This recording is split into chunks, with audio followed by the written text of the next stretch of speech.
ইনকিলাব মঞ্চের আহ্বায়ক শরীফ ওসমান হাদি হত্যা মামলার মূল আসামি ফয়সাল করিমের স্ত্রী শাহেদা পারভিন সামিয়া, শ্যালক ওয়াহিদ আহমেদ সিপু ও বান্ধবী মারিয়া আক্তার ইমাকে দ্বিতীয় দফায় ৪ দিনের রিমান্ডে পাঠিয়েছেন আদালত।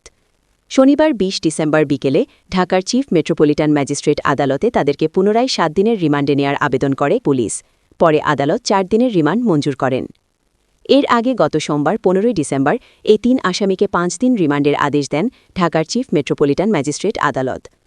গত ১২ ডিসেম্বর গণসংযোগের জন্য রাজধানীর বিজয়নগর এলাকায় গেলে চলন্ত মোটরসাইকেল থেকে হাদিকে গুলি করা হয়।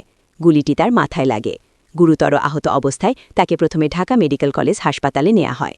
সেখানে অস্ত্রোপচারের পর ঢাকার এভারকেয়ার হাসপাতালে ভর্তি করা হয়। পরে উন্নত চিকিৎসার জন্য এয়ার অ্যাম্বুলেন্সে হাদিকে সিঙ্গাপুর জেনারেল হাসপাতালে নেওয়া হয়।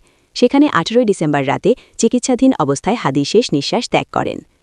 ১৯ ডিসেম্বর বাংলাদেশ সময় দুপুর ২টা ৩ মিনিটে বিমান বাংলাদেশ এয়ারলাইন্সের একটি ফ্লাইটে শহীদ হাদির মরদেহ চাঙ্গি আন্তর্জাতিক বিমানবন্দর ত্যাগ করে। সন্ধ্যা ৫টা ৪৮ মিনিটে রাজধানীর হজরত শাহজালাল আন্তর্জাতিক বিমানবন্দরে হাদির মরদেহ বহনকারী ফ্লাইটটি অবতরণ করে। আজ শনিবার দুপুর ২:৩০টার দিকে লাখো মানুষের অংশগ্রহণে সংসদ ভবনের দক্ষিণ প্লাজায় শহীদ ওসমান হাদির জানাজা সম্পন্ন হয়। হাদির বড় ভাই আবু বকর সিদ্দিক জানাজার নামাজ পড়ান। পরে বিশেষ নিরাপত্তায় তার মরদেহ ঢাবি ক্যাম্পাসে নেওয়া হয়। সেখানে জাতীয় কবি কাজী নজরুল ইসলামের সমাধির পাশে সমাহিত করা হয় হাদিকে।